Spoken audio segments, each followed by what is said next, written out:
हाँ बच्चों, हम पी ब्लॉक के जो तत्व हैं उन पी ब्लॉक के तत्वों के बारे में अध्ययन कर रहे थे। पी ब्लॉक के तत्व के में जो आपका वर्ग 15वां है वो हम पढ़ रहे थे। उस वर्ग 15वें में हमने ये जान लिया था कि जो 15वां वर्ग होता है इसके जो इलेक्ट्रॉनिक विन्यास होता है बारीक कक्षा का वो कितना होता है, तो उसका सूत्र होता है N(S)2 और N(P)3। ये इसका सूत्र होता है मेन। उसके आधार पर हम इन सभी तत्वों का बाहरी कक्षा का इलेक्ट्रॉनिक विन्यास क्या वो निकाल सकते हैं। ठीक, ये कल हमने पढ़ लिया था। इसके अलावा हमने बहुत सारी चीज़ें पढ़ी थी, जैसे कि किसी वर्ग में या 15वें वर्ग में ऊपर से नीचे की ओर जब हम चलते हैं तो उसका परमाणु आकार जो है वो क्या होता है, बढ़ता है। परमाणु आकार बढ़ेगा तो परमाणु त्रिज्या भी बढ़ेगी, परमाणु त्रिज्या बढ़ेगी तो जेफ घटेगा, जेफ घटेगा तो आयन विभव भी घटेगा, आयन विभव घटेगा तो विद्युतात्मकता भी घटेगी। ऐसी बहुत सारी चीज़ें हमने पढ़ ली थी। बीच में कुछ अपवाद भी आए थे, उनको भी हमने कल की वीडियो में डिस्कस कर लिया था।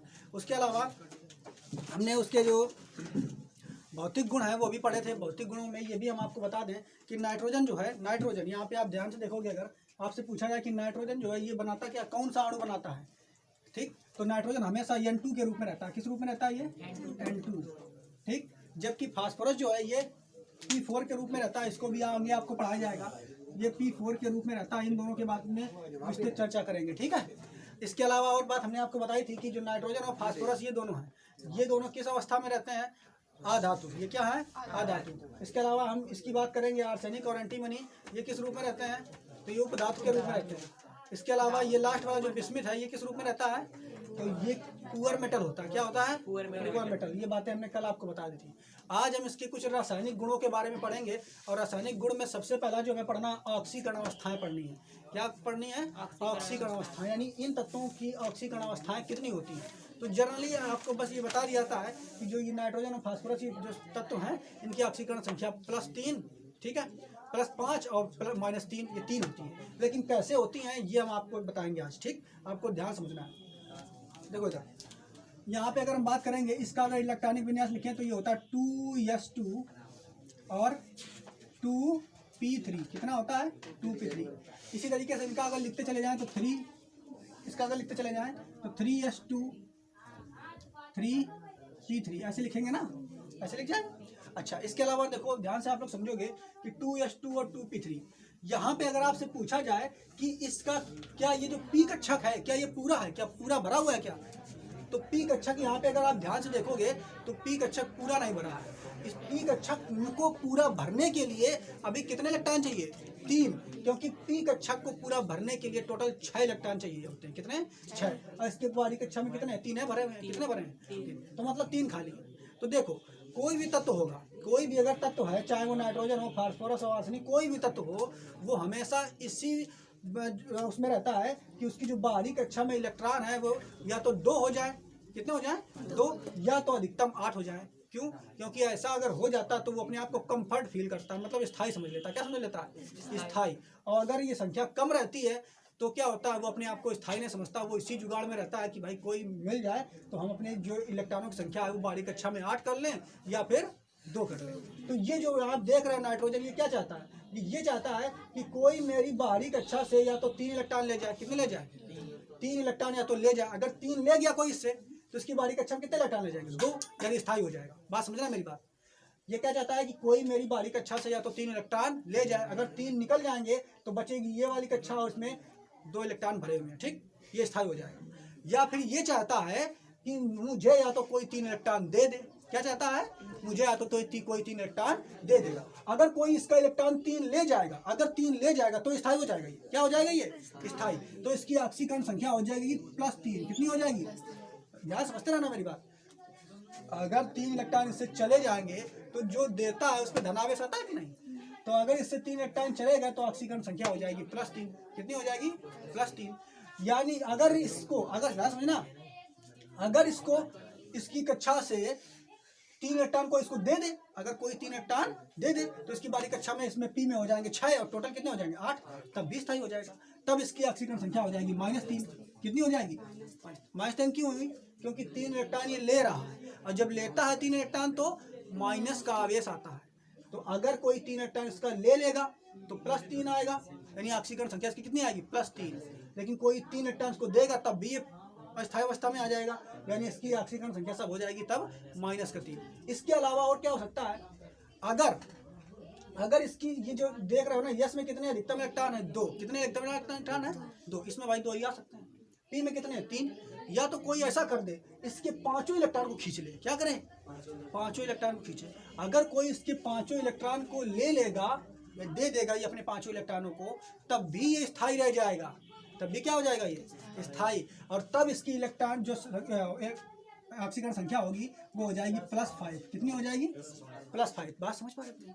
तो यहाँ पे जो इसको चाहिए, मतलब ये क्या चाहता है? ये चाहता मैं स्थायी रहूं। तो अगर तुम्हें यहाँ नाइट्रोजन को स्थायी करना है तो इसके लिए या तो इसको कोई 3 इलेक्ट्रॉन इसके ले ले, या 3 इलेक्ट्रॉन इसको दे दे, या फिर 5 इलेक्ट्रॉन ले ले, तो ये भैया स्थायी हो जाएगा। समझ पा रहे हैं? तो यहाँ से मुख्य रूप से ऑक्सीकरण संख्या जो होती है इन सभी की, वो होती +3 -3 +5, +3 -3 +5। लेकिन कभी कभी ऐसा नहीं होता है। एग्जाम में आपसे कह सकता है कि क्या जो 15वीं ब्लॉक ये वर्ग का तत्व हैं, ये इनके ऑक्सीकरण संख्या -2 हो सकती है, -1 हो सकती है, 0 हो सकती है? तो बिल्कुल हो सकती है। कैसे हो सकती है उसको समझेंगे। बात समझोगे आप ध्यान से।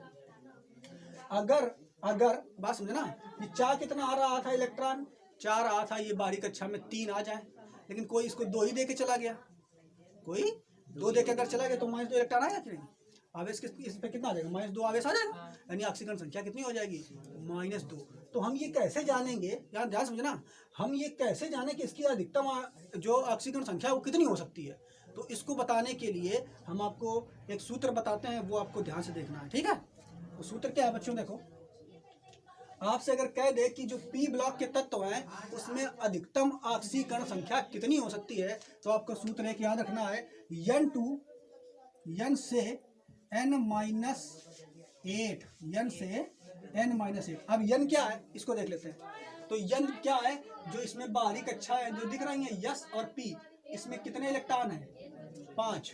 तो n क्या है? अधिकतम इलेक्ट्रॉनों की संख्या। क्या है? अधिकतम इलेक्ट्रॉनों की संख्या। तो कितनी है? 5। कितनी है? 5। तो देखो यहाँ पे लिख देंगे 5। n की जगह क्या लिख देंगे? 5। अब 2 का मतलब यहाँ से 5 से शुरू करना है। कहाँ तक? n-8, यानी 5 - 8। 5 - 8। तो 5 में से 8 गया, कितना बचा? -3। यहाँ समझना, -3 आएगा। ठीक? तो यानी तुम्हें +5 से शुरू करना है और -3 तक जाना है। +5 से शुरू करना है और -3 तक जाना। तो देखो कितनी ऑक्सीकरण संख्या होगी इसकी। ये पूरे जो सदस्य हैं इनकी कितनी ऑक्सीकरण संख्या हो सकती है? तो देखो कितनी हो सकती है? +5, फिर प्लस के बाद क्या आएगा? 4 आएगा। 5 के बाद क्या आता है? 4 +4, फिर 3, फिर 2, फिर 1, फिर 0, फिर -1, फिर -2। अब कहाँ तक जाना है? तो कहाँ तक होती है भैया? देखो कितनी ऑक्सीकरण संख्या हो गई, +5 से -3 तक।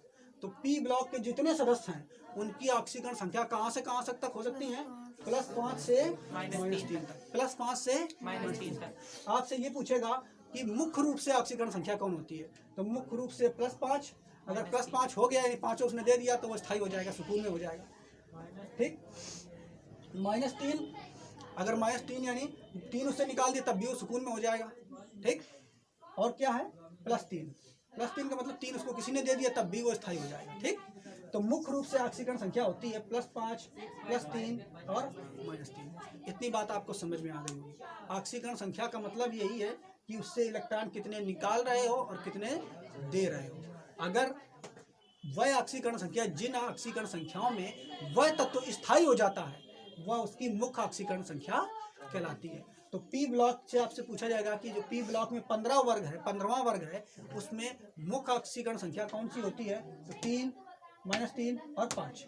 3, -3 और 5। आपसे भी पूछेगा कुल ऑक्सीकरण संख्या कितनी होती है? तो +5 से लेकर के -3 तक चले जाओगे। +5 से लेकर के -3 तक। अब यहाँ पर एक प्रश्न आपसे और बनेगा, वो ये पूछेगा कि हम ऊपर से अगर नीचे की ओर आएंगे, ऊपर से अगर नीचे की ओर आएंगे तो किस ऑक्सीकरण संख्या की प्रवृत्ति बढ़ेगी? इसका मतलब नहीं समझ पाए। हमने क्या बताया? अगर हम वर्ग में ऊपर से नीचे की ओर आ रहे हैं तो कौन सी ऑक्सीकरण संख्या ज्यादा दिखाई जाएगी?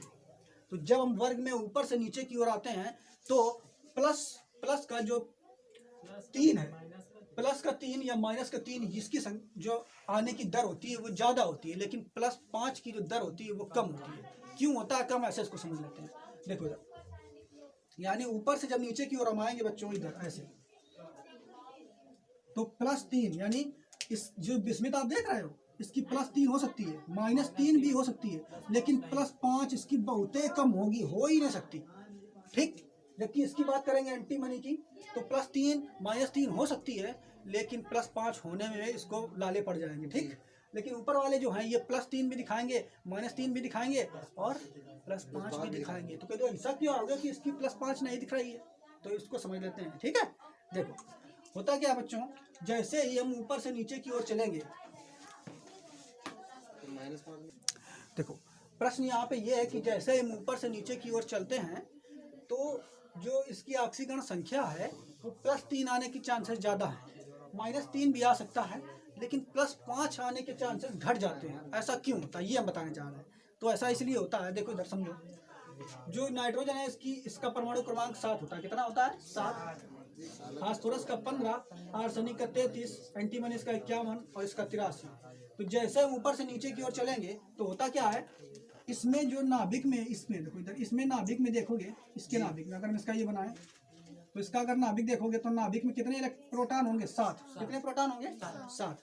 जबकि इसके नाभिक में 15 है, इसके नाभिक में 33, इसके नाभिक में 51 और इसके नाभिक में 83। तो अगर हम बात करेंगे यहाँ पे देखो, यस ब्लॉक जो होगा सभी का जो यस ब्लॉक होगा, देखो +5 ऑक्सीकरण संख्या कब आएगी? जब ये पांचों इलेक्ट्रॉन बाहर निकल जाए। जब ये पांचों इलेक्ट्रॉन बाहर निकल जाए तभी तो आपकी ऑक्सीकरण संख्या 5 आएगी। तो यहाँ से देखो, यहाँ पे आप देखोगे तो इसमें 7 इलेक्ट्रॉन प्रोटॉन थे नाभिक में से, कितने थे?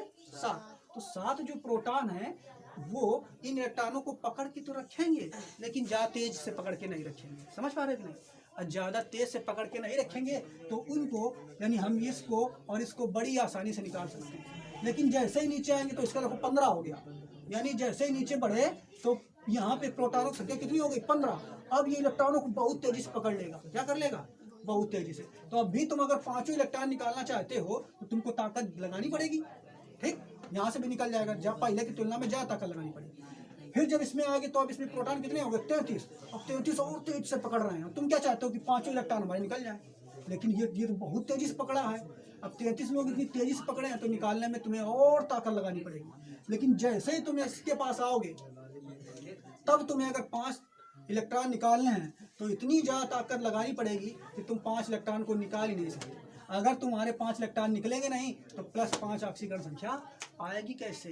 तो जैसे इसीलिए जब ऊपर से नीचे की ओर चलते हैं तो प्रभावी नाभिकीय आवेश जो यस कक्षक में है वो बढ़ जाता है, जिस कारण हम सारे इलेक्ट्रॉनों को, यानी पांचों इलेक्ट्रॉनों को नहीं निकाल सकते हैं। और इसी कारण यहाँ पे जो +5 ऑक्सीकरण संख्या है वो ऊपर से नीचे आने पर घटती जाती है। क्लियर? देखो इधर, अब इसको पढ़ लेते हैं। क्या बताया ऑक्सीकरण संख्या में? इस वर्ग के सभी तत्वों की संभव रूप से ऑक्सीकरण संख्या कितनी होती है? तो देखो हमने बता दिया है, +5, +4, +3, +2, +1, 0, -1, -2, -3। ठीक, इसके अलावा क्या बता दिया है? मुख्य रूप से इनकी ऑक्सीकरण संख्या कितनी होती है? तो मुख्य रूप से ऑक्सीकरण संख्या होती है +5, +3, -3। ये भी बात बता दी हमने। इस वर्ग के तत्वों की ऑक्सीकरण संख्या अगर तुम्हें निकालनी है तो तुम बस ये सूत्र याद रखो, n से n-8। n क्या है? इसमें बारीक कक्षाओं में इलेक्ट्रॉनों की कुल संख्या। ये क्या है? तो n में से 8 घटा दो तो अंतिम संख्या आ जाएगी। तो इस तरीके से तुम निकाल सकते हो टोटल कितने आएंगे। इसके अलावा वर्ग में जब ऊपर से नीचे की ओर हम चलेंगे, बंद करो भाई, देखो इधर इसमें क्या है, वर्ग में ऊपर से नीचे की ओर अगर आओगे तो +3 ऑक्सीकरण संख्या की प्रवृत्ति बढ़ती है। यानी ऊपर से नीचे की ओर आओगे तो +3 तो दिखा सकता है, लेकिन +5 नहीं दिखा सकता। +5 क्यों नहीं दिखाता है? वो इसलिए नहीं दिखाता है क्योंकि 5 इलेक्ट्रॉन इसकी तुम बिस्मित के निकाल ही नहीं सकते हो। तो +5 की ऑक्सीकरण संख्या की प्रवृत्ति जो है वो घटती जाती है। यानी आपसे पूछेगा कि बिस्मित जो है, बिस्मित इसका क्या +5 ऑक्सीकरण संख्या हो सकता है? तो आप कहोगे नहीं। पूछेगा क्यों? क्योंकि इसकी बारीक कक्षाओं से पांचों इलेक्ट्रॉन को हम निकाल नहीं सकते, इसलिए। ठीक है, आगे कहेगा बिस्मित +5 ऑक्सीकरण संख्या नहीं दिखाता है। इसके अलावा एक और है अक्रिय युग्म प्रभाव। अक्रिय युग्म प्रभाव क्या है? देखो इधर, अक्रिय युग्म प्रभाव। अक्रिय का मतलब होता है जो क्रिया में भाग ना ले, युग्म का मतलब होता है जोड़ा। अक्रिय युग्म प्रभाव। तो देखो ये जो बिस्मित है, बिस्मित से 3 तो तुम इलेक्ट्रॉन निकाल लोगे, लेकिन लास्ट के जो दो रहेंगे ये वाले यस वाले, इनको तुम नहीं निकाल पाओगे। इलेक्ट्रॉन को निकाल पाओगे क्या? नहीं निकाल पाओगे। तो ये इलेक्ट्रॉन किसी क्रिया में भाग ही नहीं लेते हैं, ये इलेक्ट्रॉन किसी क्रिया में भाग ही नहीं लेते हैं, इसीलिए इन्हें कहते हैं अक्रिय। क्या कहते हैं? अक्रिय। क्योंकि क्रिया में भाग नहीं लेता है इसलिए इन्हें क्या कहते हैं? अक्रिय। युग्म का मतलब हो गया जोड़ा। तो जो तत्व ऐसे जोड़ों को प्रदर्शित कर रहा है, ऐसे जोड़े को प्रदर्शित कर रहा है, उस तत्व को हम कहते हैं अक्रिय युग्म प्रभाव। ठीक, तो यही लिखा हुआ है, किसी तत्व के एस ब्लॉक के इलेक्ट्रॉनों का जोड़ा, किसी तत्व के एस ब्लॉक के इलेक्ट्रॉनों का जोड़ा जब किसी क्रिया में भाग नहीं लेता, किसी क्रिया में भाग नहीं लेता, भाग कैसे लगेगा? जब बाहर ही नहीं निकलेगा तो भाग कहाँ से लेगा? तो जब किसी क्रिया में भाग नहीं लेता तो उसे अक्रिय युग्म प्रभाव कहते हैं। अक्रिय युग्म प्रभाव को कौन कौन दिखाता है? एस बी, बी आई, इस प्रभाव को सबसे अधिक दिखाते हैं। सबसे ज्यादा कौन दिखाता है? बी आई सबसे ज्यादा कौन दिखाता है? बिस्मिथ, और उससे कम एंटीमनी। आपसे ये भी प्रश्न पूछ सकता है कि ये दे देगा, ये प्रश्न एक बिस्मिथ दे देगा, एक आर्सेनिक दे देगा, एक फास्फोरस दे देगा, पूछेगा इन तत्वों में से सबसे अधिक अक्रिय युग्म प्रभाव कौन दिखाता है? तो कौन दिखाता है? जो सबसे नीचे इसमें दिखाएगा। ठीक है, ऊपर से नीचे की ओर जब चलोगे तो अक्रिय युग्म प्रभाव घटता है, ऊपर से नीचे आने पर अक्रिय युग्म प्रभाव बढ़ता है। ये चीजें आप याद रखोगे, नोट कर लो।